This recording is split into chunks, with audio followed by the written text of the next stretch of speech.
The forest on top of the fish tank is getting pretty thick. The fish are all hanging out kind of back there.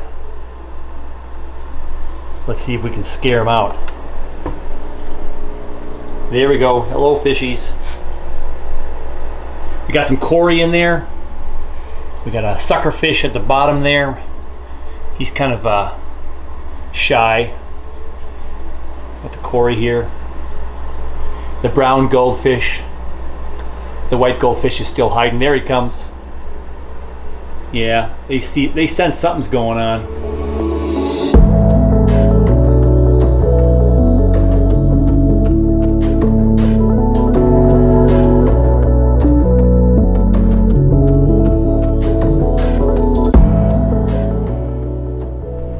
So that's the fish tank, 40-gallon tank inside the cabinet that I made, and up on the top here is where I've had some plants growing. For the last several years. We had the ficus forest up there. We put that into a different forest a couple years ago. And every time I get cuttings, I typically put them now into this this pot here that drains into this bigger section here that goes actually into the fish tank down here. So I use fish tank water to water the plants most of the time, and then it recycles and I get the fish waste and a little bit of fertilizer there. And some of these trees are growing absolutely crazy.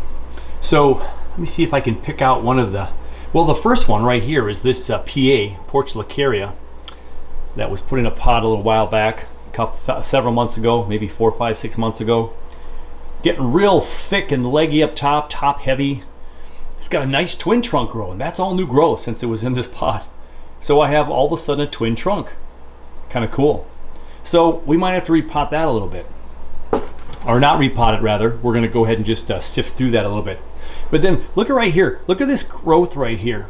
Now if I reach in and find the pot in the forest that this is attached to, I can't pull it up because the roots are growing into the center of the big bonsai pot here.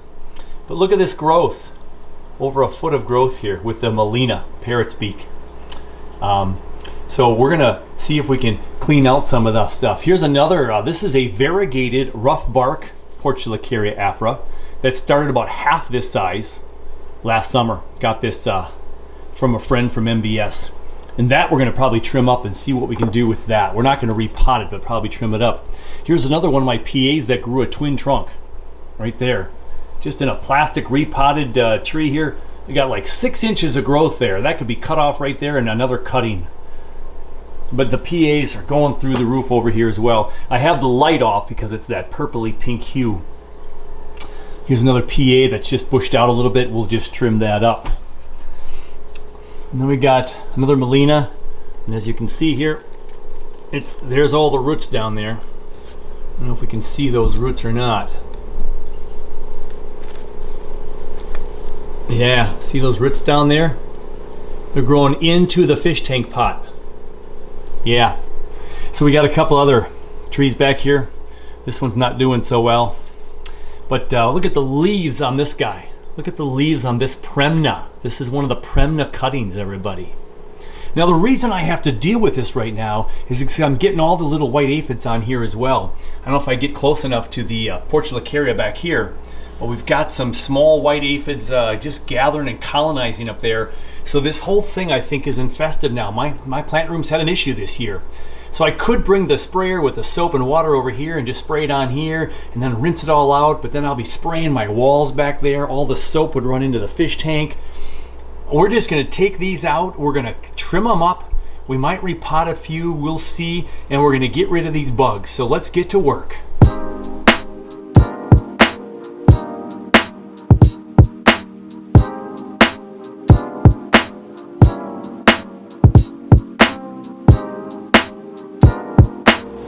The rest of the plants in here, I believe, are all root bound. Well, not root bound, but their roots are growing into the pot here. So I have to do some cutting. So I don't know if I can cut with my left hand here. Oh, we'll just pull that one up. That one came up. There we go. So this is providing some great growth up here in this really small pot. So I don't know if I'll put this in a bigger pot and leave some of these on here, or we're gonna have to see. So this is what we're seeing, the growth over here on the big pot.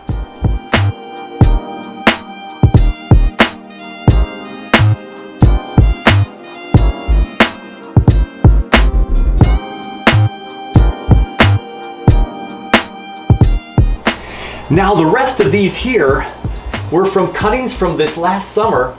I was doing some trim work on one of my bonsai, one of my tropicals, and I just put a whole bunch of cuttings in here. And so I've got them on this mound of dirt.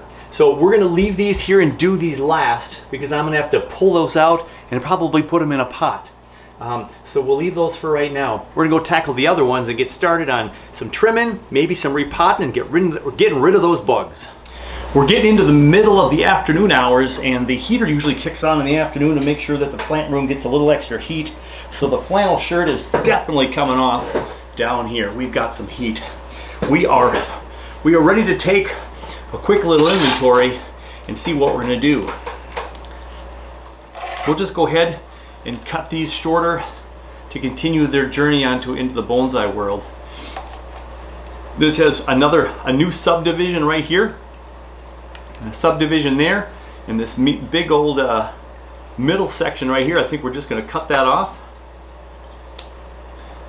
and we'll let the two sides grow. We'll put that off to the side, and we are going to wash all these plants regardless if I see bugs, because I might not be seeing the ones down below.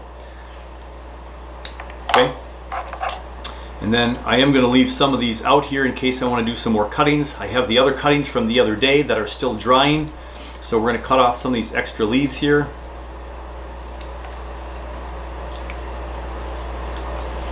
And then we're going to let this thing out to dry here in case I want to do some repotting of some more PAs.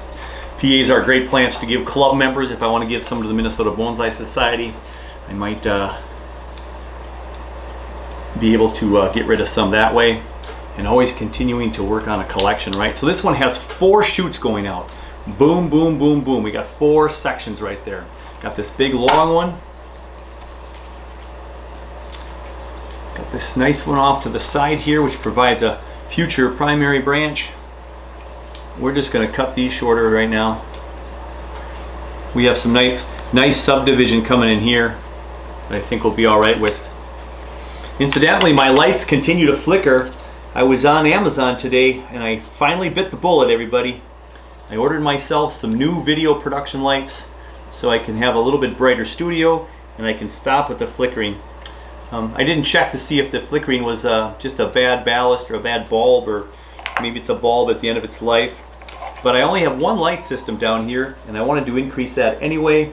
So I finally went online and said, hey, this is the time to get yourself your new lights so people can see your trees better. I think we'll all be happier then. So a couple of big leaves that I'm just cutting off along the path here, opening things up, seeing what's going to happen in the future of this guy. I'm not going to make any big design changes on this one.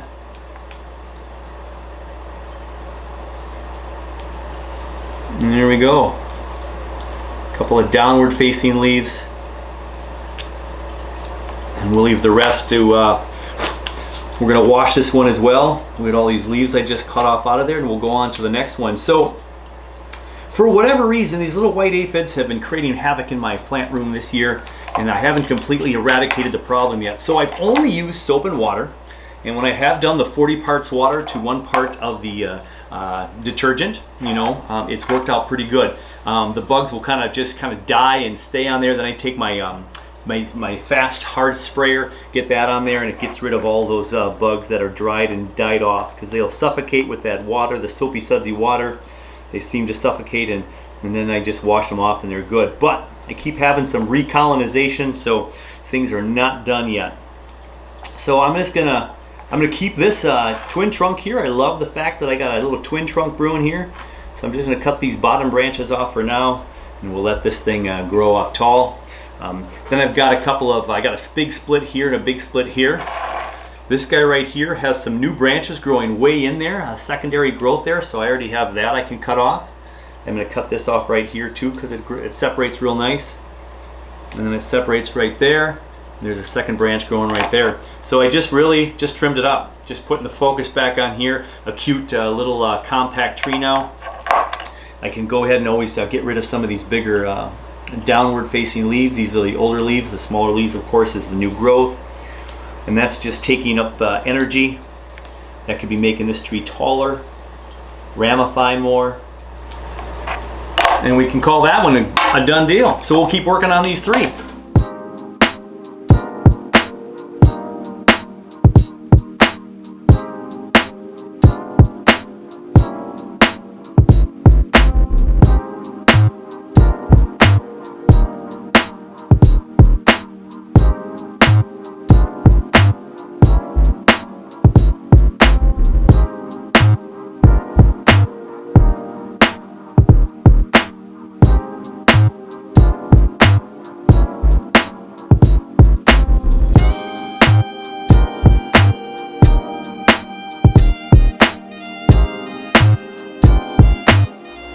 So that does it for the portulacarias, a little cleanup, and then we'll tackle the Premnas and the Melinas. Next up, we have the Melinas and the Premnas. So I'm just really gonna mainly slip pot these into the next bigger pot because I want them to be able to shoot out a little bit more growth, and I don't want quite so much growth going out into the fish tank pot part of this, because that's great and it provides all this thick growth, and it is a nice trick. If you have a pot with soil in it, a big old flat with soil in it, and you put a whole bunch of small pots like this into that soil, and you keep that soil warm, or watered rather, not just the mini pots, the roots do this and you get a lot of really good growth. So it is a good way to go. However, when you pull this thing out, it's going to create, of course, a lot of root damage.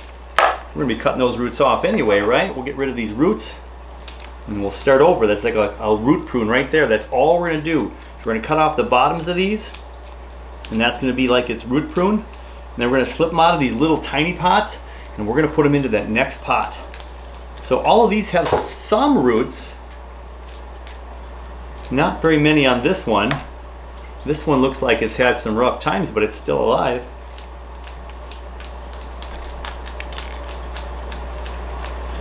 So that was really becoming a jungle over there. So now we've taken all the roots off of here, so now we're going to get them into bigger pots. Okay, so I have one big pot right here. We're going to go ahead and get some soil for this guy, and we're going to start putting some trees in. All right, so I'm going to put the Melinas. I have 3 Melinas. I'm going to put, I think I'm going to put 2 Melinas in this pot, and maybe all 3. Maybe we can fit all 3 in here. So here's what we're going to do. Now it's not really much of a slip pot. Look at that. We just got a tree growing just like that, right? There we go. We're not going to do any modification of those roots. I just want them in a bigger pot. And this pot will go back up on that fish tank, but it'll be a little bit more secure in this big pot. We'll still get maybe some root growth. Here was the big one.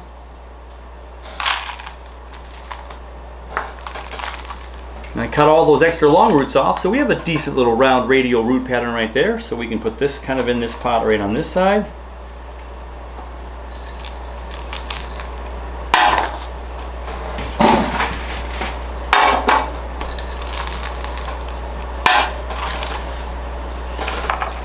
And then we're going to cut this massive growth off.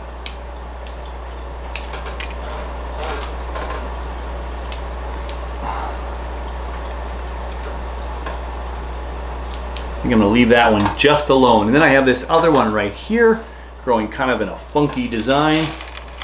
Get that one out of there. And we've got some nice radial root pattern going there. We got a nice decent flare there. We got one thick branch on the bottom here. Let's cut that a little bit shorter now. There we go. So now that can sit even more flat.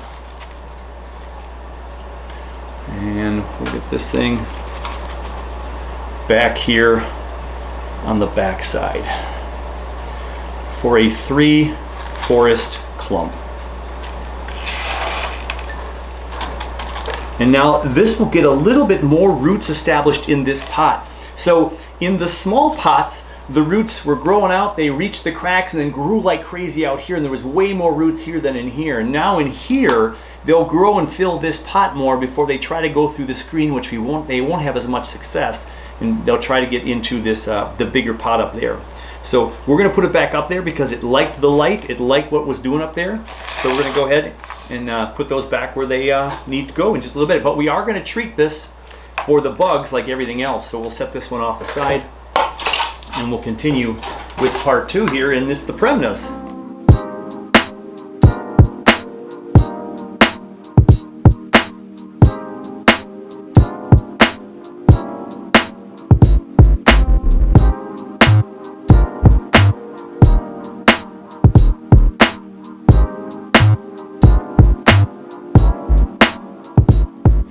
A little bit bigger than what it was in.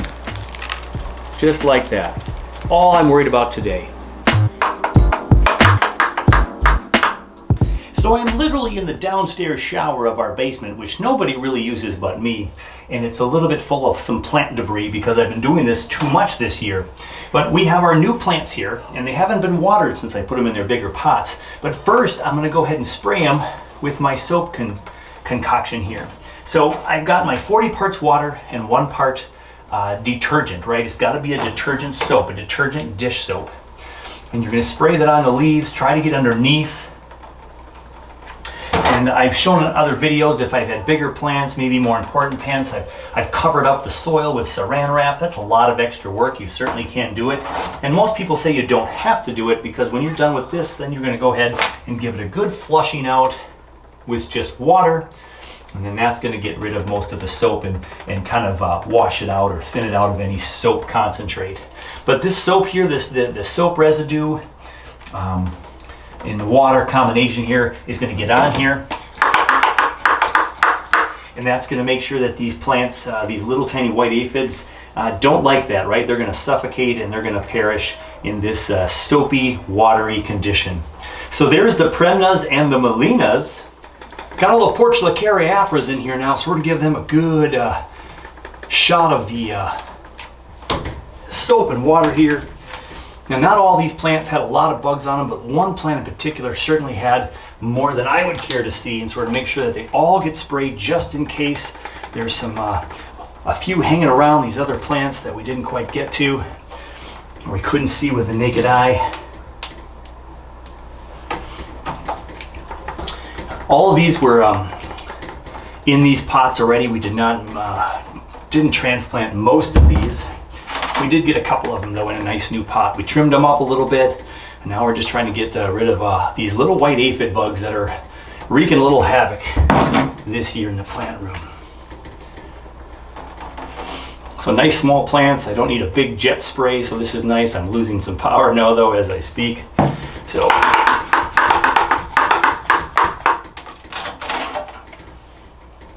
these little variegated, cute little potting with this nice blue pot. I got this from my brother's family. One Christmas, they gave me this bonsai pot. So we got these nice variegated Portula caryophyras in there. And then these are all the plantings I just did. Those were the cuttings, and these are the cuttings. So we don't really have to worry about watering these guys. So that's why I didn't water them. We're just spraying them for the bugs. And then when we spray these off, in about a half an hour to an hour. The spraying off will provide plenty of water for these. We won't have to worry about that anymore.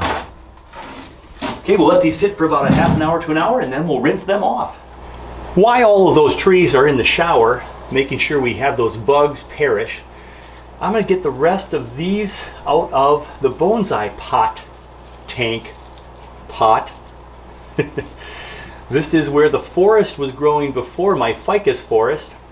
And I used to put the trees right into the surface, but then when I had all the roots curling all around the structure here, I started putting them into pots and just keeping them on top, and that method has worked really good. But last summer, just not having any pots at hand, I just stuck a whole bunch of cuttings into the soil, and they've been growing there for about 6 months to 9 months, I think, since somewhere in midsummer.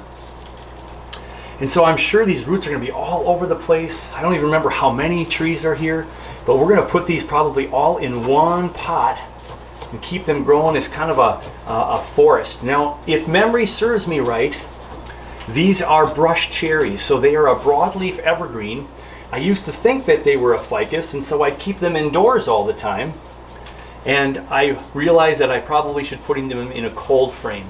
So I've had some brush cherries that have perished on me, but I have enough cuttings left over that I've kept some alive. So being this is a brush cherry and it's inside this winter, I didn't let them go dormant again, which is kind of a bummer. So next year for sure, this pot is going to go back into a cold frame and make sure that it goes dormant. And then we'll have a longer life to the brush cherry. Otherwise, I kept them alive for 2-3 years, and some plants can be indoors for that length of time, but the tree gets weaker and weaker indoors over time, especially if it's a tree that's supposed to go dormant, some sort of dormancy. that there are some roots that are going all the way over to the edge of the pot. So there we go. All those roots. Let's get them over to the table and see what pot we're going to put these into. All the brush cherries are here on the cover of the one of my buckets, and I've got all these long leggy roots. So here's what I was talking about earlier. When you put a bonsai tree, a cutting, a seedling into a great big flat, even though it's only 2 inches deep, it's a big flat, these roots grow and grow and grow and grow, and they get a long leggy growth, but not as much fine growth. But we'll cut this off. That's a pretty good established root system right there. We're good to go. So we've got enough roots up close, we're fine, but we always get 1 or 2 or 3 that just run like crazy, and in the end that's not going to really be good for us. This right here, look at that, that's 18 inches of growth right there, right? So it doesn't serve the tree tremendously well long term. But now we've got our starter roots, we can put them into a pot. Now this pot, I don't remember where I got this, probably an MBS function at one point. Pretty pot, and it's a very long rectangle, very odd. It's almost like you're growing a hedge, one of your hedges out in the front of your yard, and you've got this with a hedge of trees. And I've never quite known what to put in here. I had a couple of pines from the cabin in here at one time, a couple of, I think, black spruces that didn't last more than a couple of years. So I'm going to go ahead and put them in here because these are these brush cherries, and I'll be able to put this pot that's got some depth, and it does go left to right pretty long, but really small compared to what they were just in. So we're going to put some soil in here. We're going to get that weed out of there, and then we're going to go ahead and we're going to put these in here after we trim them up. So we're just going to get rid of this long stuff here. There we go, long stuff. And we'll lay it in there. Let's take a look at our trees. I got my big dominant tree here with the twin trunk. We'll put that right in the center and put the other ones in around it.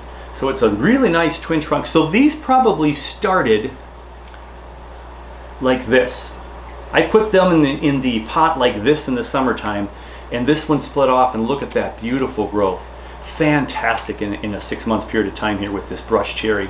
So unfortunately, like I said, I didn't get this into the cold frame because it was in that pot right there, and then I brought it down here for my plant room for my winter months, and of course it didn't go into dormancy. So we're going to have to do that next year, and hopefully this tree will whip into shape, be able to go into that dormancy, into that cold frame setting, and we will be all right in the future. Again, some plants, some people even put junipers and have grown them successfully indoors, but not too many people have been able to do that. So we just want these in a nice pot that I can keep giving them the same light I've been giving them, but then they'll be able to be in a pot next year that goes outside in the garage.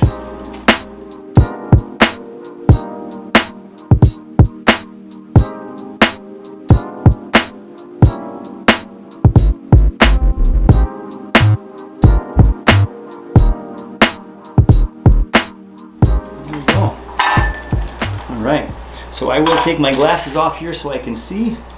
The brush cherry, very much like a ficus, will grow all these leaves next to branches that are already existing. So you cut off those big leaves and you just let them grow. We can cut out some maybe inside branching here. And then we're just gonna, it grows really topically. So you got that apex dominant growth, the apical region. That's where this, they say that phototropic, you know, it's very up tall, wants to grow tall. These grow really, really thick at the tips, and then it takes a while to get them. But when you cut them back, you can back bud them really pretty good. So we're just going to get some of these leaves out of there. There's a lot of sap coming out of here, so a lot of life, a lot of movement in these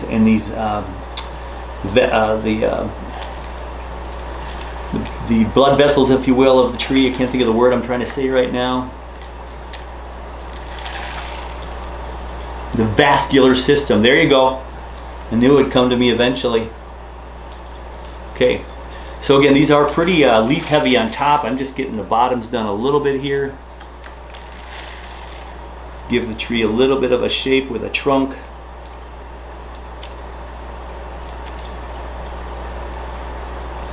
Some of these leaves, depending upon how big and old they are and how strong the trunk is, you also can you can go ahead and just kind of pull the leaves off. If you just got to be careful not to have it near sensitive areas, but so you rip parts of the trunk away. So if the trunk gets thicker and you've got some leaves like this, you can actually take this leaf like right here and you can just pluck it away like that. So something like right here, there's a leaf right there that's right next to this branch growing right here. You pluck that one right off. So this one's a kind of a weird, skinny, all over the place tree. I think what I will do is weaken up the top up here a little bit. A thick top up there. We'll weaken up the top up here a little bit. We'll leave that one alone. So there's that. Here I'm going to weaken up the top a little bit right here. There you go. We'll get these super strong tips to kind of chill out a little bit.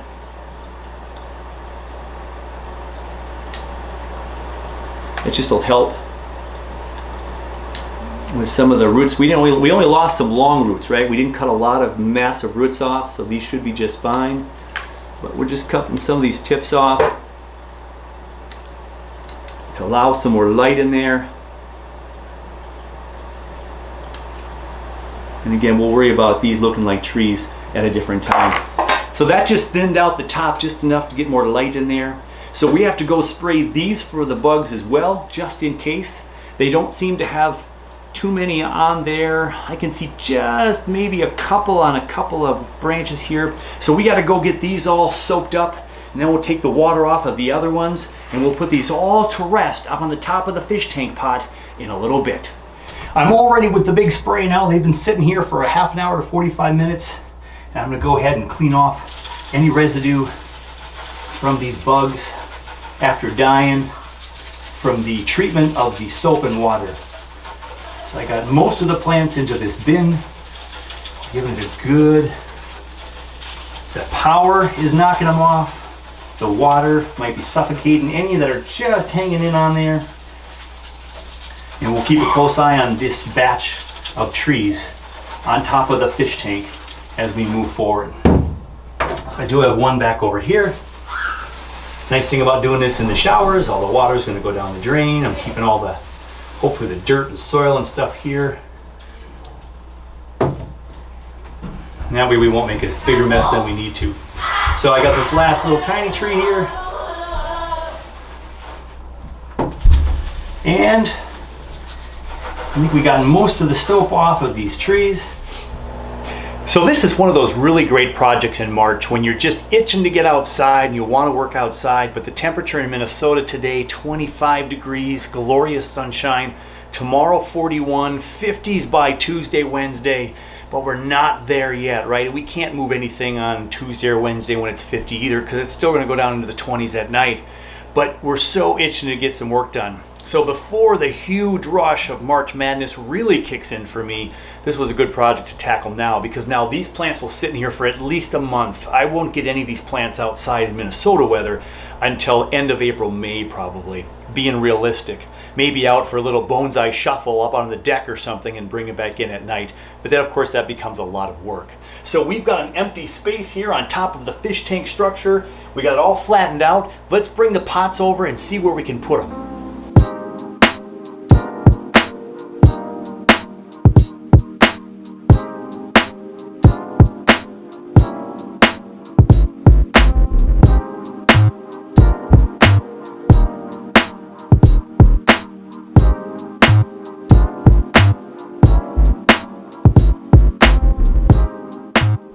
I think we're in good shape here. So I have the Premnas and the Melinas kind of back here in the corner. And I've got all the Portulacaria afras right here. There is one Premna right here, but it fits so nicely there. I just left it there. And so we'll water these Portulacarias a little differently than the Premnas and Melinas. We'll get a little more moisture on those. However, when we plug this light in the warmth of this room, these are all also liking a lot of water. So I'm not too afraid of watering these too much, but they are PAs. They are a succulent, so they don't need as much water as the other plants. And then I have the brush cherries right up front here. Here's our hedge to line the edge of the pot. Fits in there really quite nicely. Everything is inside find the pot where there's more soil in here. So if these ever do grow through again, they'll be able to let the roots go on and find some more fun. But now I can water these pretty heavily and it won't go too far into the fish tank, but if it does, that's always the reservoir in case we overwater. So I will give some water to these because they were repotted, and I cut a couple roots off, and I only sprayed off the bug juice. And so we're going to give these some water here and a couple other trees, but not the repottings. So the cuttings rather are all right off here to the side.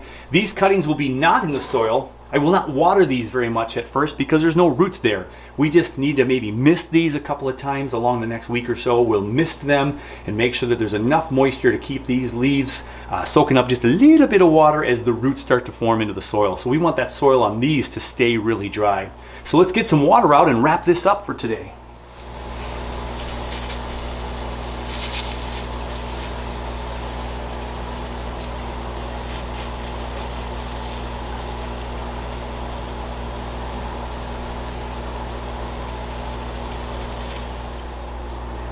Now with the glow of the reds and the blues to make that purpley hue, we have all the trees up here ready on top of the stand. It's all cleaned up, and what I really like about why I put these in the next size bigger pot, they were all in this size, all crammed together. I only have one left. The rest are in the next size up plus this big bad boy. Now there's room. I can see with my wand when I water, I can see that I'm getting all this watered. We trimmed them up a little bit so the water will get into the pot, not just on the leaves. And everything is underneath the grow light, only about 6 to 8 inches, maybe 10 inches above. And we'll let them grow. It is time to let them do their thing. March Madness does continue. We had a nice cleanup of the structure on the top of the fish tank. I'm very happy and very pleased I was able to do that. It is glorious outside, at least by view. The sun is out, but just not warm enough for us to do anything. I checked the cold frames, everything looking good. I got some watering done, and everything in here is doing really good. We're just itching for the spring to come. Spring fever, bonsai fever is at a high level right now. This was super fun. Can't wait to do the next one. Until then, hey, take care of you, take care of your bonsai, and we'll catch you very, very soon.